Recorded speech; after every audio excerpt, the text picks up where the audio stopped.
Released in late 2002, here we have as a hidden gem and definitely a part of the well-famed Shinobi series, simply titled Shinobi. This game was published obviously by Sega and developed by Overworks.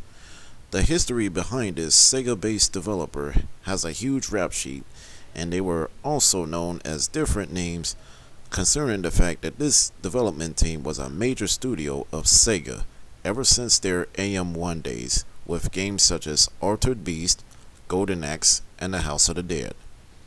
Originally, while this game was under development, it was going to be a Dreamcast game, but since the Dreamcast was a short-lived video game console in the 6th generation, Sega decided to move development of this game to the PlayStation 2. For a Shinobi fan like myself, I can say that I'm a very huge fan of this game. Yeah, I played games such as The Revenge of Shinobi and Shadow Dancer on the Sega Genesis, as well as the more recent one simply titled Shinobi for the Nintendo 3DS platform.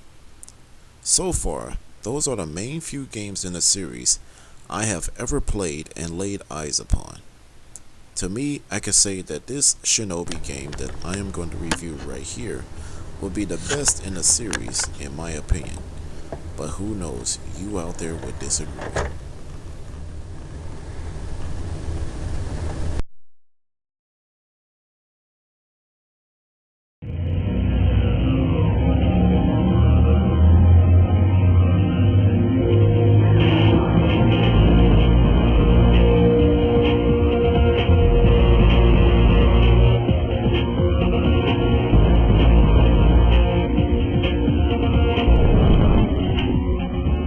Hatsuma, who is the main character / protagonist of this game, along with his brother Moritsune, had a long separation during their young years.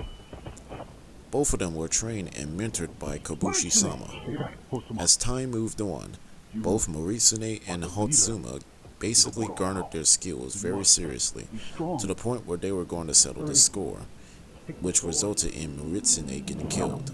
The crazy part is that all of this happened during a full moon night.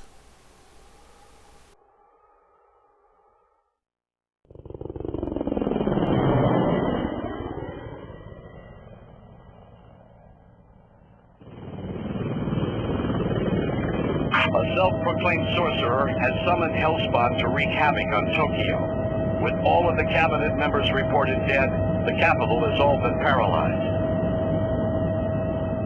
I heard what happened to the Oboro. I know this must be difficult for you. The can't hold out! Also in the game, Hatsuma gets in the middle of chaos in urban Japan to counter Hiruko Ubusuna, who is the main bad guy who was responsible for all of the mess that was going on. Hiruko was also responsible for kidnapping a shrine maiden by the name of Kagari, in which Hatsuma comes for her rescue eventually in the game. And in the case of Hatsuma's life while in battle, Hatsuma must retain souls in order to not get consumed by a fiendish spirit known as the Akujiji spirit. You have no qualms about fighting your clansmen. They are already dead. Kobushi-sama told me what happened. I guess the Oboro village truly was destroyed. You left the Oboro clan. You do not get it. You are the leader of nothing! Their death shall be avenged by my blade. I do not need your help. Leave here at once.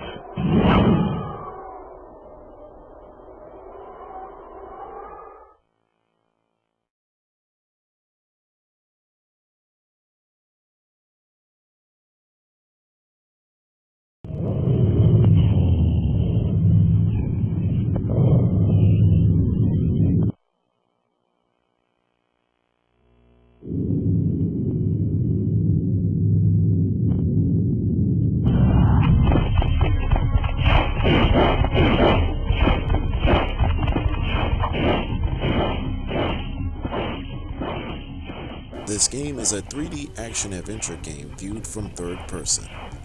As I have mentioned earlier in this video review, you play as the protagonist, Hatsuma, who is on a journey to put an end to Hiruko, the main antagonist, who is responsible for the chaos throughout urban Tokyo. The game is in hack and slash style, so action game fans, you will be in a treat considering titles like this. I shall have my revenge.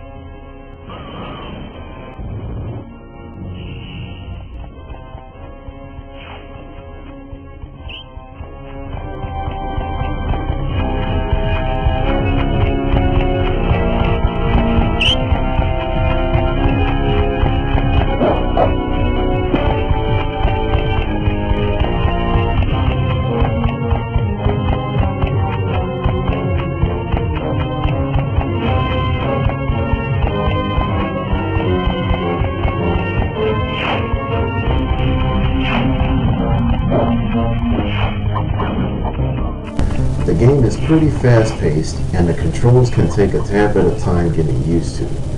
For some action games released on the PlayStation, you would have thought the X button would be the jump button, but instead, the circle button is, while the X button requires you to dash ahead. The coolest part of dashing is when you're attacking enemies, it does seem that they can become fooled by your moves. The fast-paced gameplay is also essential for fighting bosses. It'll be a shame if you slow down in the process while you're on a mission. This isn't your average action-adventure beat-em-up style game, so the very best thing is to always be on your toes. One bad move and your ass is done for. This game is well known for its relentless difficulty. If you thought the previous Shinobi games from this one were tough, well, come take another look.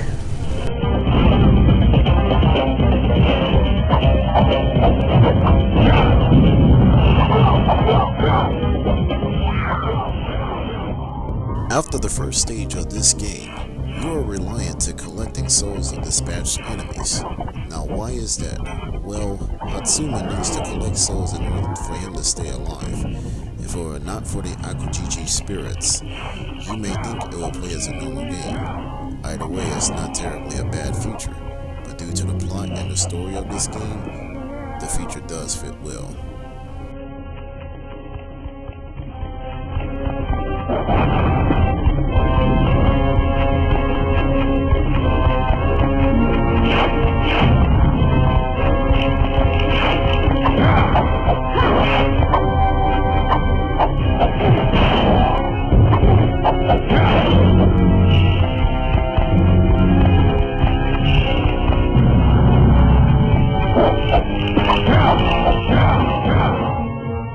The boss battles in this game are definitely a challenge.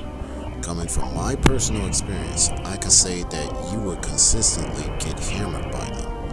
If you're playing this game for the first time, it is expected that you will end up facing the bosses from every section of the game consistently. From my experience, it took me damn near 3 hours each to finish the bosses of most sections of this game. I remember playing this game years ago at my godparents' house, and the first time hearing about this game was from my godbrother.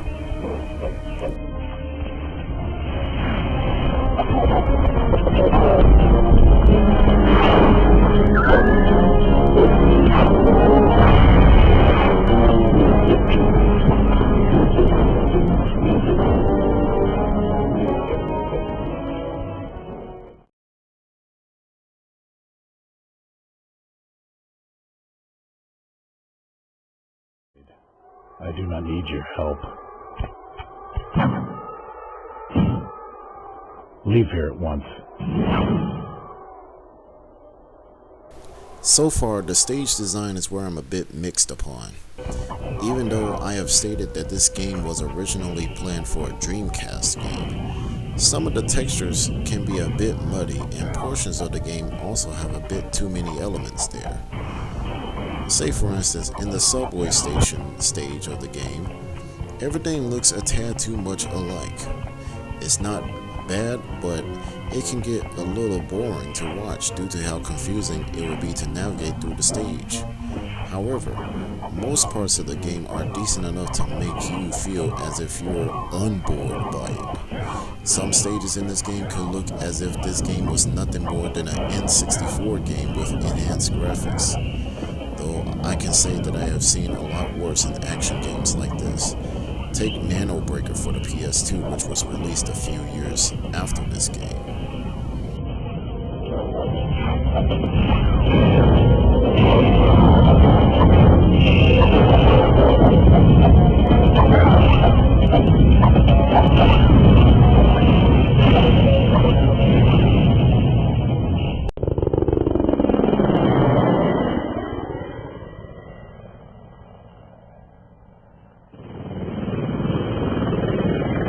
A self-proclaimed sorcerer has summoned Hellspawn to wreak havoc on Tokyo.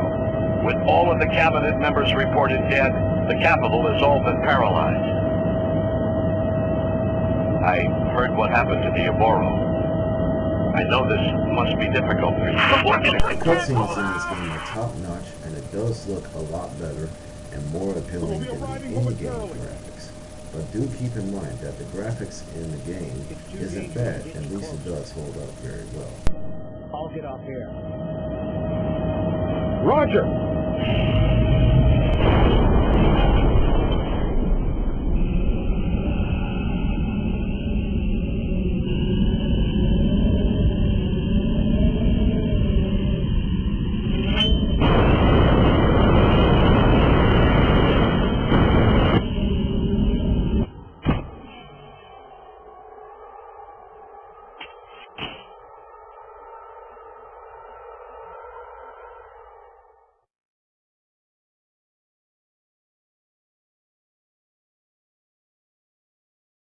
Shinobi for the PlayStation 2 happens to be one of my personal favorites in the PS2 library. It is indeed a game that steps out from the world of boring. For one thing, I love the challenge the game offers to you since Sega brought the difficulty to a whole new level. However, if I want to compare the older Shinobi titles, or even the more recent Nintendo 3DS Shinobi game to this one, I could say that the difficulty in this one takes the cake.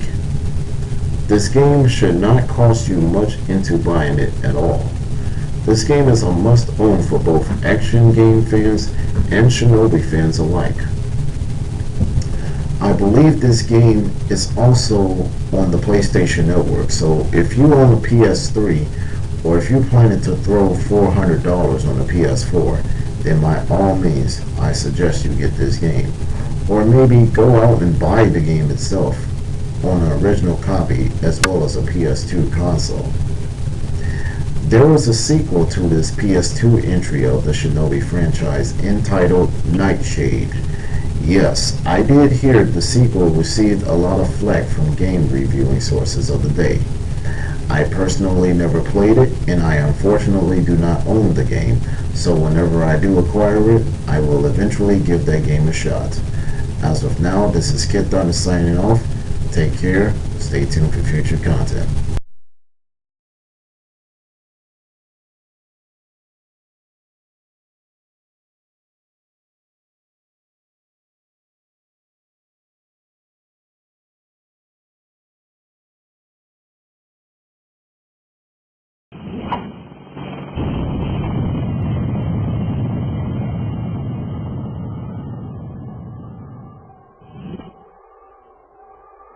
Leadership suits you.